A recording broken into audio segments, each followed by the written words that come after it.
전 세계 전문가들이 충격에 빠졌습니다. 콧대 높은 뉴욕의 수석 도시계획가가 한국을 방문했습니다. 그녀의 목표는 명확했어요. 서울의 완벽한 치안과 인프라 통계가 조작됐음을 폭로하는 것이었죠. 하지만 서울에서의 3주는 그녀의 오만을 완전히 무너뜨렸습니다. 지하철에 둔 $3,000짜리 노트북이 그대로 돌아왔고 응급실 청구서는 17만 원에 불과했으며 새벽 2시의 밤거리는 완벽하게 안전했죠. 뉴욕 본사로 보낸 그녀의 솔직한 고백 보고서에 미국은 발칵 뒤집혔습니다. 과연 그녀가 목격한 진실은 무엇일까요? 그 전에 구독과 좋아요를 눌러주시면 영상 제작을 만드는데 큰 힘이 됩니다. 그리고 한국이 최고라고 생각하신다면 댓글에 한국 최고라고 남겨주세요. 어디서 듣고 계신지도 남겨주세요. 뉴욕 중심부에 위치한 제 사무실이었습니다. 창밖으로는 소방차의 시끄러운 소리가 쉴 새 없이 울려 퍼지고 있었어요. 저는 세계적인 도시계획 자문회사에서 일하는 책임 연구원 클로이입니다. 올해로 34세가 되었죠. 런던의 교통체계 개편, 파리의 구도심 재생 사업 등 굵직한 일들을 성공적으로 이끌어온 전문가입니다. 제 책상 위에는 아시아 주요 도시들의 기반시설 평가 보고서가 산더미처럼 쌓여 있었습니다. 답답했습니다. 최근 들어 전 세계의 의뢰인들이 자꾸만 한 나라를 기준으로 삼으려 했기 때문입니다. 바로 한국의 서울이었습니다. 뉴욕 지하철 공사 관계자도 시카고의 야간 치안 담당자도 입을 모아 서울의 체계를 본받아야 한다고 말했죠. 저는 코웃음을 쳤습니다. 그들이 보는 것은 겉으로 포장된 화려한 수치일 뿐이라고 생각했어요. 저는 감정이나 소문보다는 숫자와 객관적 사실을 맹신하는 사람입니다. 인구 1,000만이 모여 사는 거대 도시가 그렇게 완벽하게 통제되고 유지된다는 건 도시공학적으로 불가능한 일이었죠. 분명히 통계적 오류거나 정부 주도에 과장된 홍보일 것이라고 확신했습니다. 그날 오후 부서장인 데이비드와 회의가 있었습니다. 그가 조용히 말했습니다. 클로이, 서울의 첨단 도시 모형을 우리 다음 사업의 기본 틀로 삼는 게 어떻겠어? 저는 단호하게 고개를 저으며 대답했어요. 그건 환상입니다. 제가 직접 가서 그 환상을 깨부수고 오겠습니다. 유명 건축 잡지에 서울의 숨겨진 문제점과 조작된 효율성이라는 제목으로 글을 쓸 계획까지 세웠습니다. 그날 밤 바로 비행기 표를 예매했습니다. 뉴욕에서 인천까지 14시간이 걸리는 길고 피곤한 여정이었죠. 제 가방 안에는 과도한 밀집도가 도시 안전에 미치는 악영향이라는 제목의 미완성 글이 들어있었습니다. 한국의 낡고 냄새나는 지하철, 꽉 막힌 도로, 그리고 불친절한 처리 방식을 사진으로 찍어 완벽한 증거를 만들 생각이었어요. 자신 있었습니다. 지금까지 제가 분석했던 수많은 거대 도시들은 모두 예외 없이 치명적인 결함을 가지고 있었으니까요. 비행기가 부드럽게 인천국제공항 활주로에 착륙했습니다. 비행기에서 내리자마자 매의 눈으로 주변의 단점들을 찾기 시작했어요. 그런데 첫걸음부터 제 예상은 보기 좋게 빗나갔습니다. 공항 내부는 놀라울 정도로 쾌적하고 조용했습니다. 출발 전 겪었던 뉴욕 공항의 낡은 바닥, 고장난 짐 운반기, 그리고 퀴퀴한 공기와는 차원이 달랐죠. 하지만 저는 애써 무시했습니다. 국가의 관문인 새 공항이니까 당연히 투자를 많이 했겠지. 진짜 문제는 짐을 찾고 입국 심사를 받는 과정부터일 거라고 스스로를 위로했습니다. 제 경험상 이 과정에서 대부분의 도시들은 밑바닥을 드러내기 마련이었으니까요. 입국 심사장에 도착했습니다. 주말이라 그런지 사람들이 꽤 많이 몰려 있었어요. 속으로 쾌재를 불렀습니다. 여기서 최소한 1시간 반은 갇혀 있겠구나 싶었죠. 수첩을 꺼내 대기 시간과 사람들의 불만스러운 표정을 기록할 준비를 했습니다. 그런데 줄이 줄어드는 속도가 이상했습니다. 마치 물레방아가 매끄럽게 돌아가는 것처럼 사람들이 쑥쑥 빠져나갔어요. 길게 늘어선 줄이 마법처럼 사라지고 있었습니다. 제 차례가 오기까지 정확히 14분이 걸렸습니다. 놀랐습니다. 뉴욕이나 런던에서는 상상도 할 수 없는 엄청난 처리 속도였거든요. 심사관은 피곤한 기색 없이 능숙한 영어로 방문 목적을 물었습니다. 도시 기반 시설 연구 목적으로 왔습니다. 3주 정도 머물 예정입니다. 그는 가볍게 고개를 끄덕이더니 단 15초 만에 제 여권에 도장을 찍어주었죠. 편안한 시간 보내십시오. 그 짧고 명확한 인사를 뒤로하고 짐을 찾는 곳으로 내려갔습니다. 전광판에는 제 비행기 번호와 함께 짐이 나오는 예상 대기 시간이 적혀 있었어요. 5분이었습니다. 정말 그 시간에 짐이 나올까 의심했습니다. 기계 오류일 거라고 생각했죠. 하지만 제 커다란 검은색 여행 가방이 정확히 그 시간에 기계를 타고 돌아오며 나타났습니다. 짐을 찾고 세관을 통과해 공항 밖으로 완전히 빠져나오기까지 총 22분이 걸렸습니다. 말문이 막혔습니다. 제가 전 세계 어느 공항에서도 겪어보지 못한 완벽한 흐름이었습니다. 인정하기 싫었지만 이건 잘 짜인 체계의 완벽한 승리였어요. 하지만 저는 고개를 저었습니다. 공항은 특별구역이니까 그럴 수 있다고 애써 결론을 내렸죠. 본격적인 시험은 도심으로 들어가는 대중교통에서 시작될 테니까요. 서울역으로 가기 위해 공항철도 탑승구로 향했습니다. 복잡하고 더러운 환승통로를 기대하며 사진기를 꺼내 들었어요. 하지만 바닥은 얼굴이 비칠 정도로 윤이 났고 모든 표지판은 영어와 다양한 언어로 완벽하게 적혀 있었습니다. 길을 잃으려야 잃을 수가 없는 구조였죠. 무인 발권기 앞에 섰습니다. 화면을 만지자 알기 쉬운 그림들이 나타났고 30초 만에 서울역으로 가는 직통 열차표를 살 수 있었어요. 지정된 승강장으로 내려가니 투명한 안전문이 굳건하게 닫혀 있었습니다. 뉴욕 지하철에서 늘 느끼던 추락의 공포감이 이곳에는 없었어요. 정확한 시간에 열차가 도착했습니다. 덜컹거리는 소리도 귀를 찢는 듯한 제동장치 마찰음도 없었어요. 문이 열리고 안으로 들어섰을 때 저는 다시 한번 멈칫했습니다. 좌석은 얼룩 하나 없이 깨끗했고 공기에서는 쾌적한 냄새가 났거든요. 열차가 미끄러지듯 출발했습니다.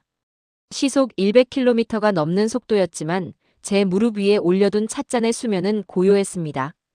무선 인터넷은 끊기지 않았고 안내방송은 명확했어요. 창밖으로 빠르게 지나가는 풍경을 보며 저는 조용히 수첩을 덮었습니다. 첫날부터 적을 수 있는 단점은 단 하나도 없었으니까요. 서울역에 도착해 숙소가 있는 광화문까지 택시를 탔습니다. 창밖으로 거대한 건물숲과 깨끗하게 정비된 거리가 눈에 들어왔어요. 도시는 활기찼지만 무질서하지 않았습니다. 방에 짐을 풀고 침대에 걸터 앉았습니다. 창밖으로 화려한 서울의 밤 풍경이 끝없이 펼쳐져 있었죠. 완벽하게 패배한 기분이었습니다. 하지만 저는 아직 포기하지 않았어요. 내일부터 본격적으로 이 도시의 골목과 밤거리, 일상적인 모습을 파헤칠 생각이었습니다. 분명 어딘가에 치명적인 결함이 숨어 있을 거라고 굳게 믿었으니까요. 제2장 도심의 완벽한 체계, 그리고 치명적인 실수. 다음 날 아침이 밝았습니다. 시차 탓인지 머리가 무거웠지만 일찍 숙소를 나섰어요. 오늘은 본격적으로 서울의 민낯을 파헤칠 계획이었습니다. 목표는 명확했습니다. 서울에서 가장 복잡하다는 지하철 환승역들과 보행자 밀집 구역의 구조적 결함을 찾아내는 것이었죠. 저는 뉴욕과 런던의 교통체계를 분석했던 사람입니다. 아무리 겉보기에 화려한 도시라도 수백만 명의 인구가 이동하는 출퇴근 시간대의 지하철은 반드시 통제 불능 상태에 빠지기 마련이라는 걸 잘 알고 있었어요. 지옥 같은 환승 통로, 불쾌한 냄새, 잦은 연착. 저는 그것들을 사진과 영상으로 남길 작정이었습니다. 광화문역으로 걸어갔습니다. 출근 시간대라 사람들이 개미떼처럼 지하로 빨려 들어가고 있었어요. 속으로 웃음이 났습니다. 분명 엄청난 혼란이 기다리고 있을 거라고 확신했으니까요. 교통카드를 찍고 승강장으로 내려갔습니다. 그런데 제 예상은 빗나갔습니다. 사람은 엄청나게 많았지만 묘한 질서가 있었어요. 사람들은 스크린도어 앞에 그려진 화살표를 따라 두 줄로 정확히 서 있었습니다. 밀치거나 새치기 하는 사람은 없었죠. 무엇보다 공기가 쾌적했습니다. 뉴욕 지하철 특유의 찌는 듯한 열기와 소변 냄새가 전혀 나지 않았어요. 2호선으로 갈아타기 위해 환승통로로 향했습니다. 길을 잃을 준비를 하고 있었어요. 하지만 바닥과 천장에 그어진 선명한 초록색 띠가 저를 이끌었습니다. 복잡한 표지판을 읽을 필요도 없었어요. 그냥 색깔만 따라가면 완벽하게 다른 노선으로 연결되는 직관적인 구조였습니다. 도시계획가로서 인정할 수밖에 없었습니다. 이건 사용자 중심의 완벽한 동선 설계였어요. 화가 날 정도로 정교했습니다. 열차가 도착한다는 안내방송이 나왔습니다. 정확히 전광판에 표시된 1분 뒤에 열차가 미끄러지듯 들어왔어요. 사람들이 먼저 내리고 난 뒤에 탑승하는 암묵적인 규칙도 완벽하게 지켜지고 있었습니다. 점심때쯤 강남역에 도착했습니다. 지상으로 올라오자 거대한 빌딩 숲과 엄청난 인파가 보였어요. 저는 카메라를 들고 거리를 걸었습니다. 쓰레기가 넘쳐나는 골목이나 위험해 보이는 사각지대를 찾으려 했어요. 하지만 보도블록은 평평했고 가로등은 촘촘하게 배치되어 있었습니다. 보행자의 안전을 위협할 만한 요소가 거의 보이지 않았어요. 다리가 아파져서 근처에 있는 대형 카페로 들어갔습니다. 2층 창가 자리에 앉아 노트북을 꺼냈습니다. 회사에서 지급받은 $3,000짜리 최신형 기기였어요. 그 안에는 제 모든 연구 자료와 다음 프로젝트의 기획안이 들어있었습니다. 커피를 마시며 3시간 동안 보고서를 작성했습니다. 답답했습니다. 오늘 하루 종일 돌아다녔지만 제가 원했던 치명적인 결함은 찾지 못했거든요. 오히려 서울의 환승 체계가 뉴욕보다 훨씬 우수하다는 데이터만 잔뜩 쌓이고 있었습니다. 저는 애써 스스로를 위로했습니다. 분명 보이지 않는 곳에서 누군가 착취당하고 있을 거라고, 이 효율성은 정상적인 방법으로 유지될 수 없는 거라고 말이죠. 저녁 7시가 되어서야 자리에서 일어났습니다. 피곤함이 몰려왔어요. 다시 지하철을 탔습니다. 숙소로 돌아가기 위해 빈자리에 앉았죠. 자리에 앉자마자 긴장이 풀렸습니다. 휴대폰을 꺼내 뉴욕에 있는 데이비드 부서장에게 짧은 메일을 썼어요. 생각보다 체계가 견고하지만 반드시 허점을 찾아내겠다는 내용이었죠. 어느새 광화문역에 도착했다는 방송이 나왔습니다. 서둘러 휴대폰을 주머니에 넣고 열차에서 내렸어요. 숙소까지 걸어가는 길은 제법 쌀쌀했습니다. 저녁을 대충 먹고 씻어야겠다고 생각하며 호텔방 문을 열었습니다. 외투를 벗고 책상에 짐을 내려놓으려던 순간이었습니다. 등골이 서늘해졌어요. 어깨가 너무 가벼웠습니다. 백팩이 없었어요. 심장이 철렁 내려앉았습니다. 황급히 제 동선을 되짚어봤어요. 카페에서 노트북을 가방에 넣고 일어난 것까지는 기억이 났습니다. 지하철에 탔고 자리에 앉았고 백팩을 제 옆자리 빈 공간에 내려놓았습니다. 그리고 휴대폰으로 메일을 썼죠. 열차가 도착하자 휴대폰만 챙겨서 그냥 내린 겁니다. 숨이 막혔습니다. $3,000짜리 노트북은 둘째치고 회사 보안망에 접속할 수 있는 암호키와 기밀 자료가 전부 거기에 있었습니다. 절망감이 몰려왔습니다. 뉴욕이었다면 일어난 지 30초 만에 누군가 들고 튀었을 겁니다. 제 동료 제이슨은 런던 지하철에서 노트북을 3분 만에 도난당한 적도 있었어요. 거대 도시의 지하철에 방치된 고가의 전자기기라니. 이건 그냥 가져가라고 광고하는 거나 다름없었습니다. 다리가 풀려 침대에 주저앉았습니다. 벌써 누군가 가방을 뒤져서 노트북을 초기화하고 있을 거라는 상상이 머릿속을 맴돌았어요. 서울의 체계를 비판하러 왔다가 제 치명적인 실수로 모든 걸 망쳐버렸다는 생각에 눈물이 날 것 같았습니다. 혹시나 하는 마음에 휴대폰으로 위치 추적을 시도해 보았지만 오프라인 상태였습니다. 영무실에 전화를 걸어야 하나 생각했지만 이미 2시간이 지난 뒤였어요. 게다가 제 서툰 한국어로는 상황을 설명할 자신도 없었습니다. 주말이 껴있어서 분실물 센터도 문을 닫았을 시간이었죠. 그날 밤 저는 뜬 눈으로 밤을 새웠습니다. 뉴욕의 상사에게 어떻게 보고해야 할지, 데이터는 어떻게 복구해야 할지 막막했어요.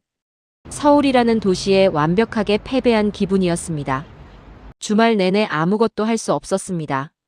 거리로 나가 조사를 이어갈 기력조차 없었어요. 호텔방에 틀어박혀 멍하게 천장만 바라보았습니다. 월요일이 되면 회사에 기밀 유출 가능성을 보고하고 징계를 받을 준비를 해야 했죠.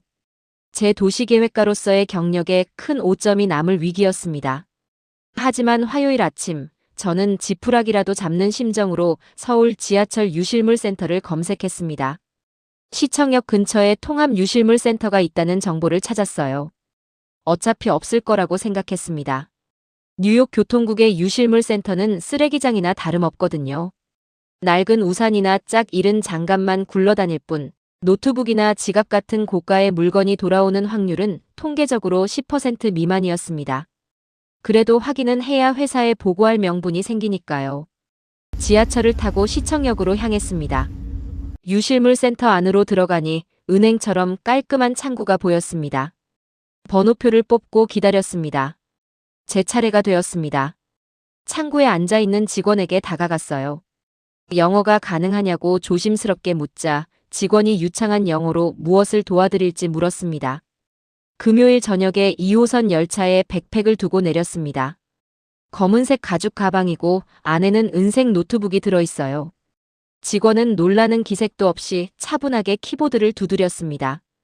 탑승하셨던 시간과 내리신 역을 정확히 아시나요?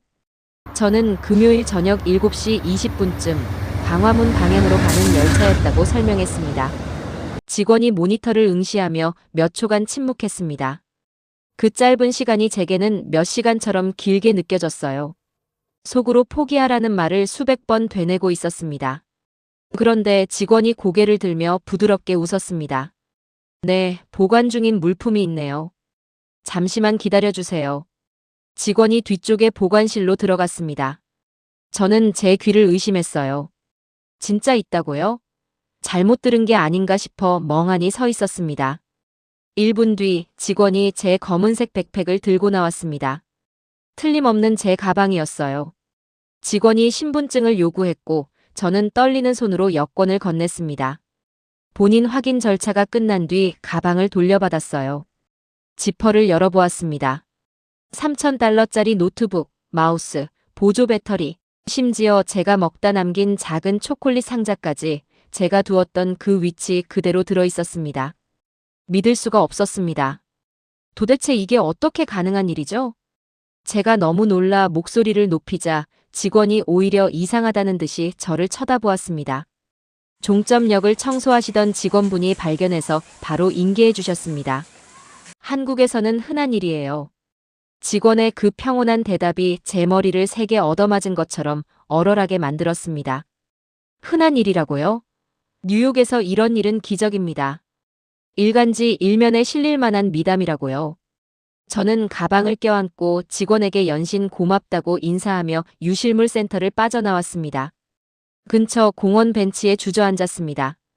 노트북을 무릎 위에 올려놓고 가만히 쓰다듬었어요. 도시계획가로서 제가 평생 믿어왔던 공식이 산산조각 나는 순간이었습니다. 저는 항상 치안과 질서는 강력한 경찰력과 촘촘한 감시망, 그리고 엄격한 통제에서 나온다고 믿었습니다. 그래서 수치화할 수 있는 카메라의 대수나 경찰의 순찰 빈도만을 데이터로 취급했죠. 하지만 눈앞에 벌어진 이 상황은 물리적인 기반 시설로는 설명할 수 없는 것이었습니다. 이건 신뢰의 문제였습니다. 내가 남의 물건을 훔치지 않으면 남도 내 물건을 훔치지 않을 거라는 거대한 사회적 약속. 누군가 물건을 잃어버렸을 때 그것을 원래 자리로 돌려놓는 시스템이 정상적으로 작동한다는 시민들의 믿음. 저는 이것을 수치화할 수 없는 사회적 자본이라고 부르기로 했습니다. 그리고 이 사회적 자본이야말로 서울이라는 거대 도시를 완벽하게 굴러가게 만드는 진짜 동력이었어요. 가방에서 노트를 꺼냈습니다. 그리고 처음으로 한국을 칭찬하는 문장을 적어 내려갔습니다. 서울의 진정한 인프라는 지하철 노선도나 첨단 환승 체계가 아니다. 그것은 타인의 재산을 탐내지 않는 시민의식과 분실물이 반드시 주인에게 돌아갈 것이라는 사회적 신뢰다. 손이 떨렸습니다. 제가 완전히 틀렸다는 것을 인정하는 순간이었으니까요. 동시에 묘한 흥분이 밀려왔습니다. 저는 지금 전 세계 어느 도시계획가도 제대로 짚어내지 못한 서울의 진짜 비밀을 발견한 것입니다. 휴대폰을 꺼내 동영상 촬영 버튼을 눌렀습니다. 붉어진 눈으로 카메라를 응시하며 솔직하게 고백했어요. 뉴욕의 동료 여러분, 그리고 데이비드. 제가 틀렸습니다. 저는 이곳의 시스템이 조작되었다고 생각했어요. 하지만 방금 저는 지하철에 며칠 방치되었던 $3,000짜리 노트북을 아무런 대가 없이 돌려받았습니다. 이것이 서울의 진짜 데이터입니다. 우리는 처음부터 다시 배워야 합니다. 영상을 저장하고 하늘을 올려다보았습니다. 처음으로 이 낯선 도시가 경이롭게 느껴졌습니다. 노트북을 찾은 충격은 며칠 동안 제 머릿속을 떠나지 않았습니다. 하지만 저는 자료와 증거를 다루는 연구원입니다.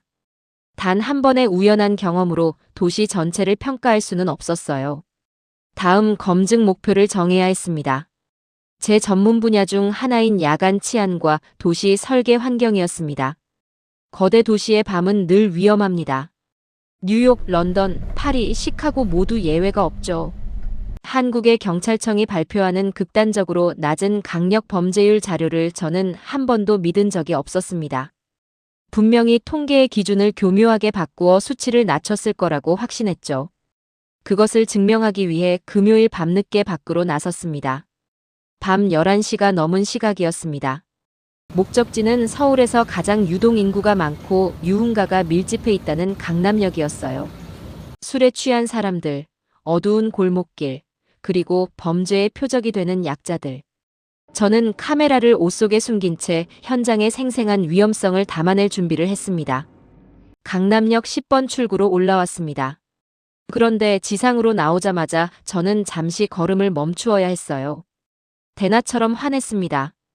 거대한 전광판과 수많은 상점의 간판들이 거리를 밝히고 있었습니다. 거리는 발 디딜 틈 없이 수많은 사람으로 가득 차 있었죠. 저는 인파를 뚫고 중심가를 벗어나 어둡고 좁은 골목길로 방향을 틀었습니다. 범죄는 항상 화려한 불빛의 뒤편, 감시의 사각지대에서 발생하니까요. 10분쯤 걸어 들어가자 제법 조용한 주택가와 작은 식당들이 섞인 구역이 나왔습니다. 카메라 전원을 켜고 주변을 살폈습니다.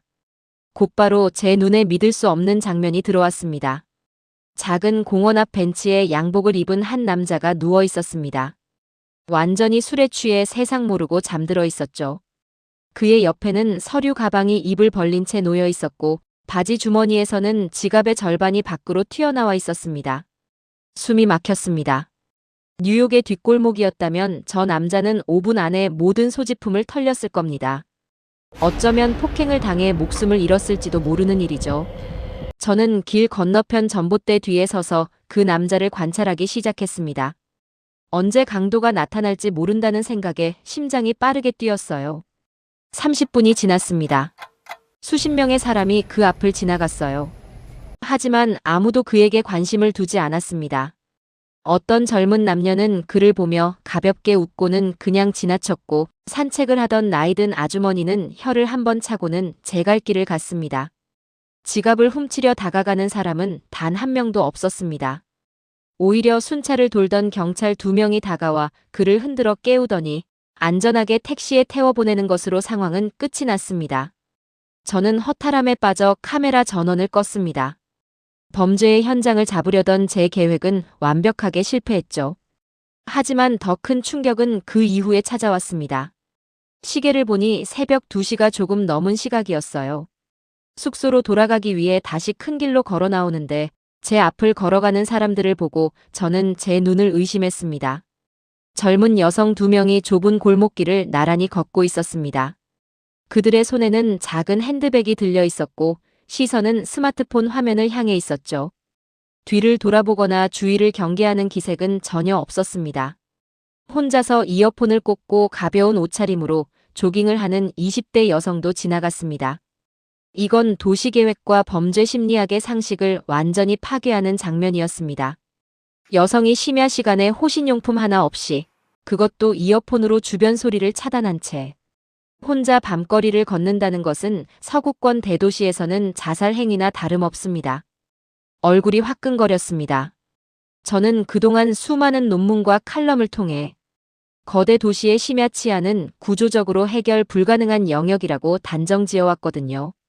그런데 서울은 그 불가능을 일상으로 만들어내고 있었습니다. 비결이 무엇인지 분석하기 시작했습니다. 촘촘하게 설치된 방범 카메라와 밝은 가로등도 한몫을 했겠지만 그것이 전부는 아니었습니다.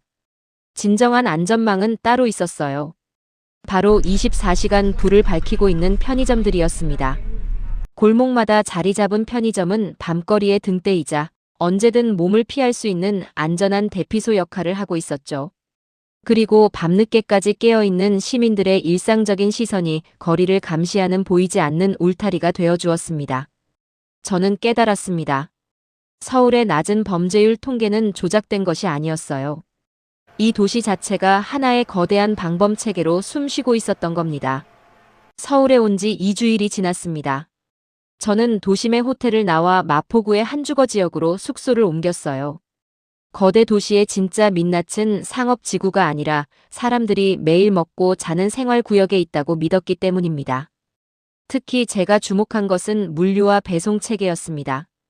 최근 뉴욕과 런던은 급증하는 온라인 주문 탓에 심각한 골머리를 앓고 있었거든요. 배달 차량으로 인한 지독한 교통체증은 물론이고 현관문 앞에 둔 택배 상자를 훔쳐가는 도둑들 문제로 골목마다 전쟁을 치르고 있었습니다. 수백만 명이 밀집해 사는 서울의 주택가는 물류의 지옥일 것이라 짐작했습니다. 좁은 도로와 빽빽한 아파트 단지, 그리고 산빛 아래 자리 잡은 다세대 주택들.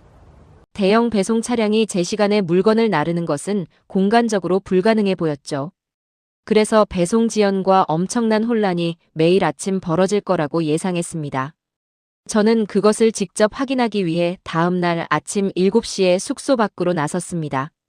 밤새 배달된 물건들이 어떤 난장판을 만들어냈을지 기대하면서요. 아파트 단지의 복도를 걷기 시작했습니다. 그리고 저는 또다시 발걸음을 멈출 수밖에 없었습니다. 복도는 너무나 고요했고 바닥은 깨끗했습니다. 그런데 집집마다 현관문 앞에 놀라운 광경이 펼쳐져 있었어요.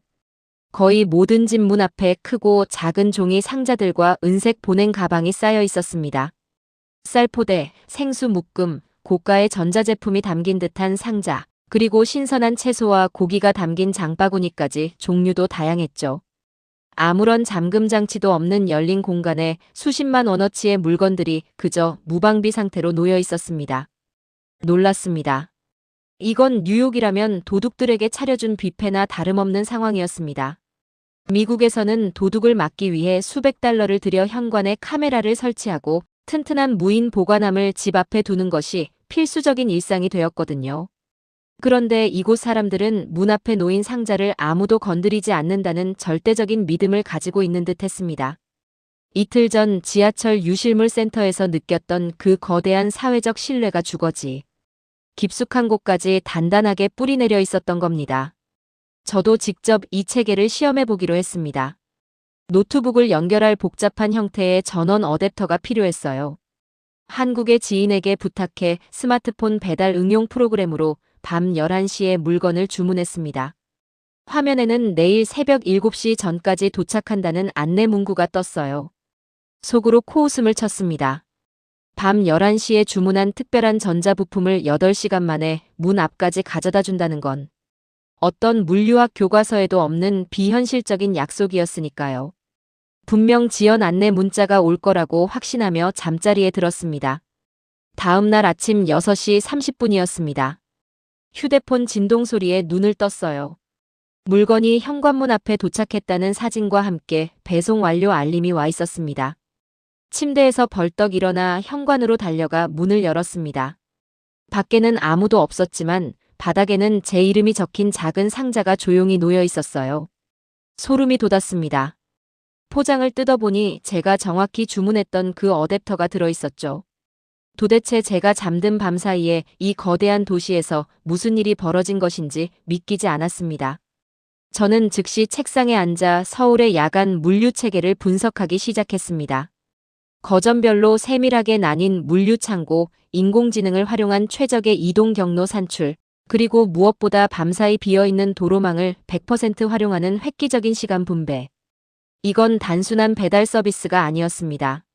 한정된 도시의 공간과 시간을 완벽하게 쪼개어 쓰는 최고 수준의 공간 공학이었습니다.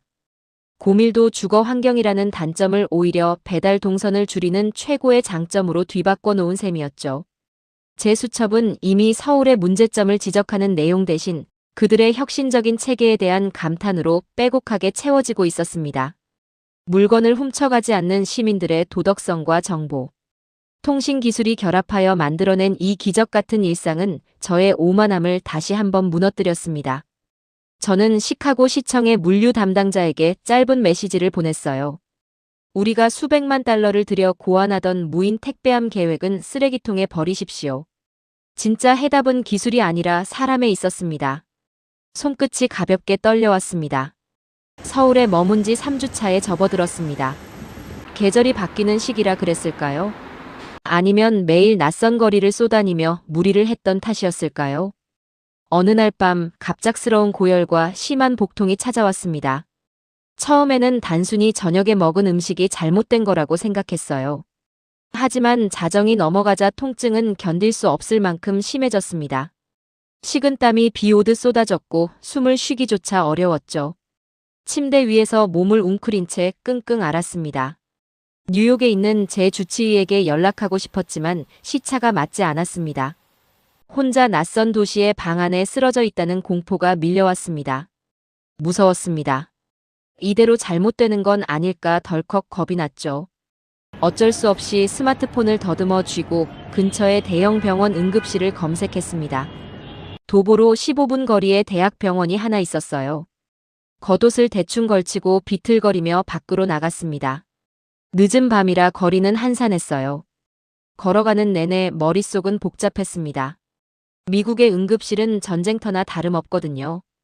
총상 환자나 심근경색 같은 초응급 환자가 아니면 기본적으로 서너 시간은 대기실 의자에서 고통을 참아야 합니다. 게다가 보험이 없는 외국인이라면 응급실 문턱을 넘는 순간 엄청난 금전적 타격을 각오해야만 하죠. 3,000달러쯤 나오려나.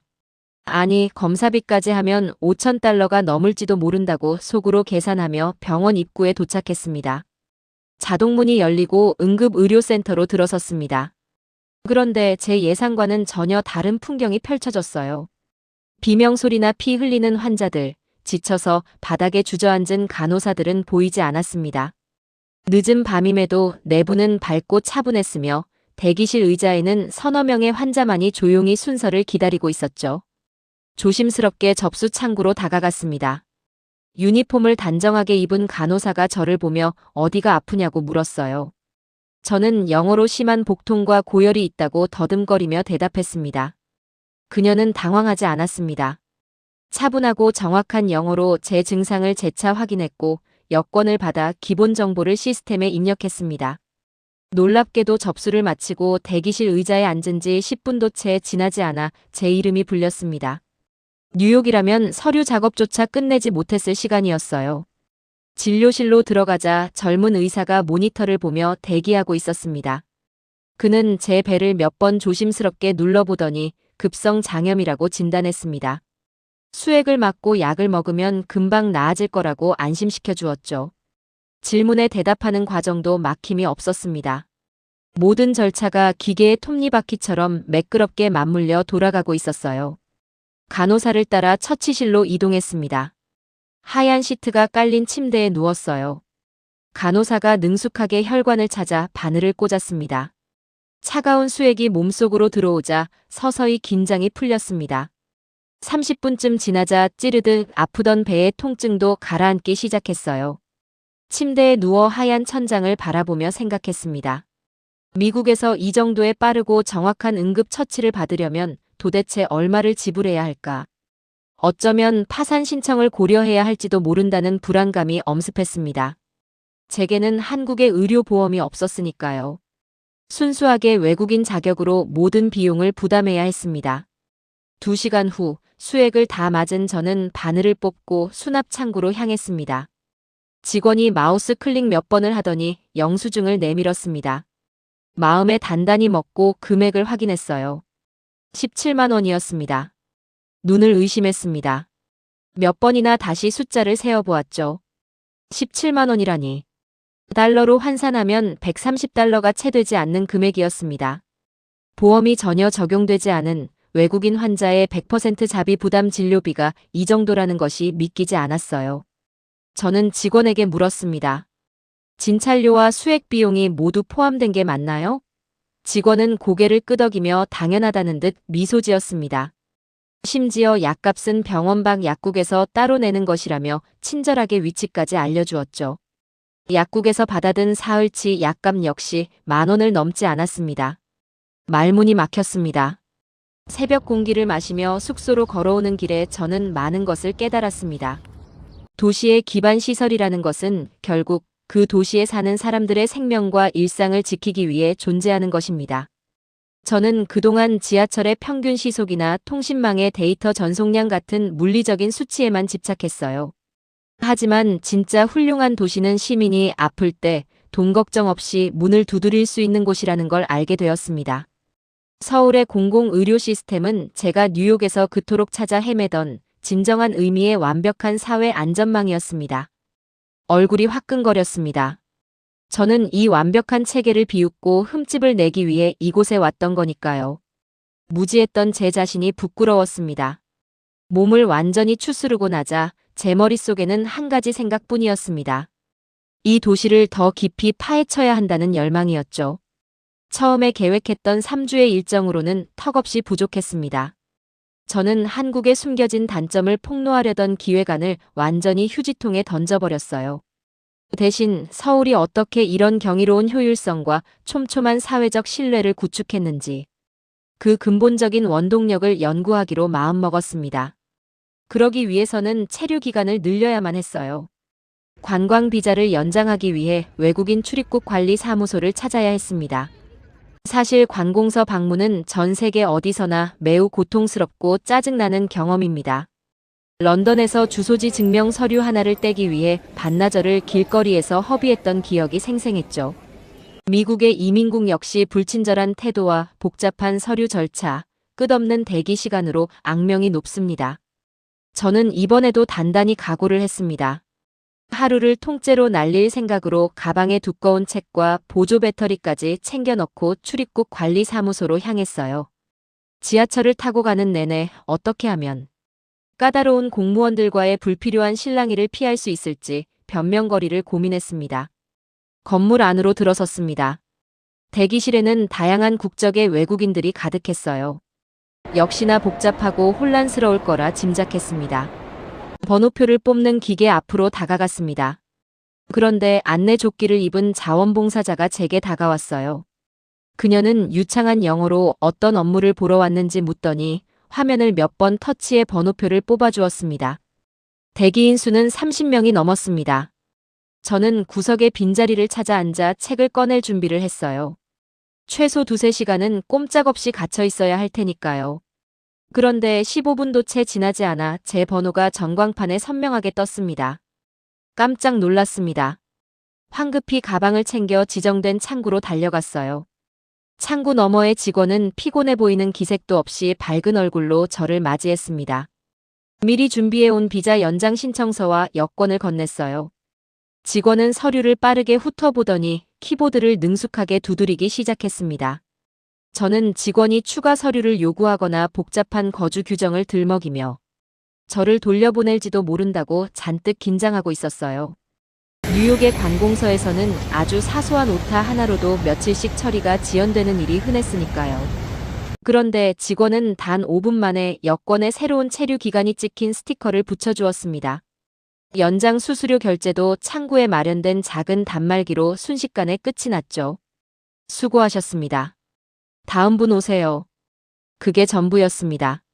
저는 여권을 받아들고 멍하니 서 있었습니다. 이렇게 끝이라고요? 제가 눈을 동그랗게 뜨고 묻자 직원은 네, 원하시는 대로 3달 연장 처리되었습니다 하고 상냥하게 답했습니다. 건물 밖으로 나오니 시계를 본 지 채 30분도 지나지 않은 시간이었습니다. 허탈하면서도 경이로웠습니다. 햇살이 비치는 벤치에 앉아 방금 겪은 일을 수첩에 꼼꼼히 적어 내려갔습니다.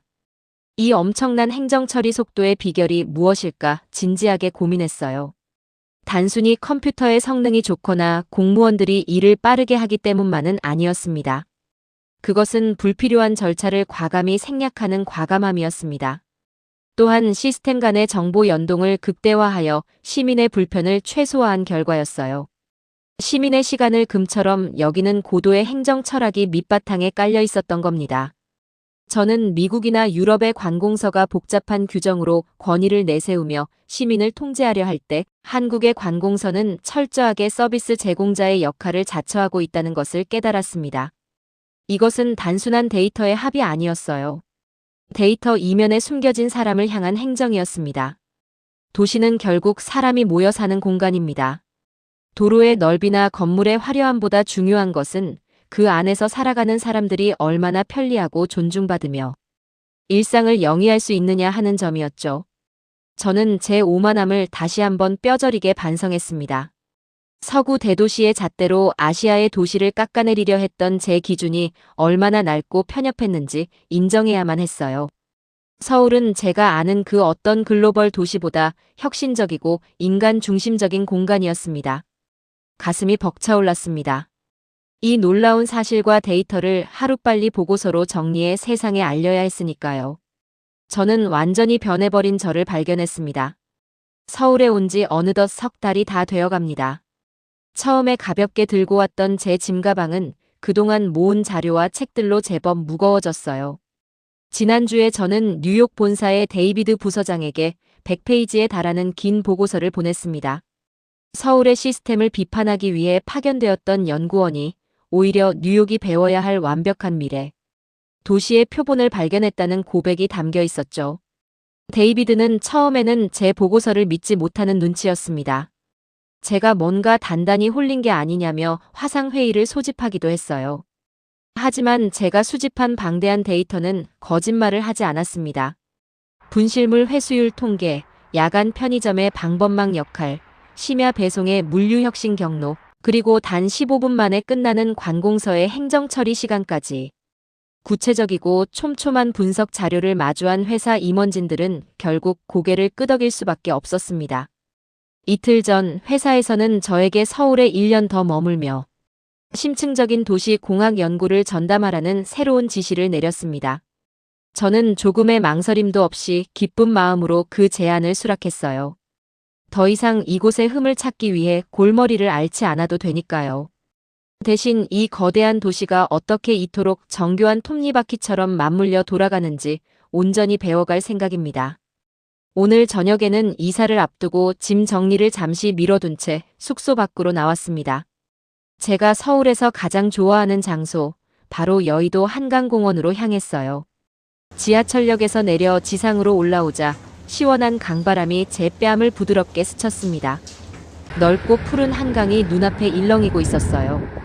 강변에는 자전거를 타는 학생들, 돗자리를 펴고 치킨을 나누어 먹는 연인들, 그리고 이어폰을 꽂고 가볍게 조깅을 하는 시민들로 활기가 넘쳤습니다. 이 평화롭고 안전한 저녁 풍경이 처음에는 그저 비현실적으로 느껴졌는데 이제는 제 삶의 일부처럼 익숙하고 편안하게 다가옵니다. 편의점에서 캔맥주를 하나 사서 강물이 가장 잘 보이는 돌계단에 자리를 잡고 앉았습니다. 한강이 조용히 흐르고 있었습니다. 수천 년을 이 땅의 사람들과 함께 흘러온 강이죠. 한국의 역사처럼 멈추지 않고 묵묵히 흐르는 강이었어요. 이 거대한 물줄기는 지난 반세기 동안 이 도시가 겪어온 눈부신 기적을 말없이 지켜보았을 겁니다. 전쟁의 아픔을 딛고 세계 최고 수준의 기반 시설을 구축하며 그 누구도 상상하지 못했던 고밀도 효율. 사회를 만들어낸 사람들의 눈물과 땀방울이 저 강물 어딘가에 깊이 스며 있겠죠. 저는 강 건너편으로 빼곡하게 불을 밝힌 빌딩 숲을 바라보며 생각했습니다. 이 작은 나라가 세계의 도시 계획가들에게 가르쳐준 것은 명확합니다. 진정한 도시의 힘은 차가운 콘크리트와 수많은 감시 카메라에서 나오는 것이 아니라는 사실입니다. 위협과 처벌이 아니라 서로를 믿는 신뢰로 질서를 유지하고 억압이 아니라 자발적인 존중으로 밤거리의 안전을 보장받으며 모든 최첨단 기술의 발전이 철저하게 보통 사람들의 편의와 생명을 향해 있어야 한다는 것을요. 서울은 그 이상적인 미래를 지금 당장 눈앞에 현실로 보여주고 있었습니다. 저는 확신했습니다. 미래의 도시가 나아가야 할 올바른 방향을 찾고 싶다면 전 세계의 전문가들은 기꺼이 서울로 와서 배워야만 한다고 말입니다. 여러분, 뉴욕의 오만한 연구원이 겪은 긴 반성문이자 고백을 들어주셔서 감사합니다. 저는 앞으로 1년간 이곳 서울에 더 머물며 서구 사회의 낡은 시스템을 혁신할 새로운 아이디어들을 계속해서 발굴할 계획입니다. 한국인들이 매일 아침 문을 열고 눈을 뜨며 당연하게 누리고 있는 이 평범한 일상들이 외부인의 렌즈를 통해 보았을 때 얼마나 경이롭고 위대한 기적인지 끊임없이 전해드리고 싶어요. 어쩌면 여러분은 너무나 익숙해서 그 놀라운 가치를 잠시 잊고 지내셨을지도 모릅니다. 여러분은 일상 속에서 언제 한국이라는 나라가 가장 자랑스러우셨나요? 혹은 처음 한국을 방문하는 외국인 친구에게 가장 먼저 자랑하고 싶은 우리 동네의 모습은 무엇인가요? 여러분만의 소중한 경험과 생각을 댓글로 자유롭게 나눠주세요. 제가 전부 읽고 다음 연구 주제로 삼아보겠습니다. 앞으로도 제가 발견할 서울의 새롭고 놀라운 이야기들이 궁금하시다면 좋아요와 구독 부탁드립니다. 여러분의 작은 응원이 낯선 땅에서 연구를 이어가는 제게는 아주 큰 힘이 됩니다. 저는 다음 주에 더욱 흥미로운 시선으로 이 도시의 숨겨진 매력을 들고 다시 찾아오겠습니다. 평안한 밤 보내세요.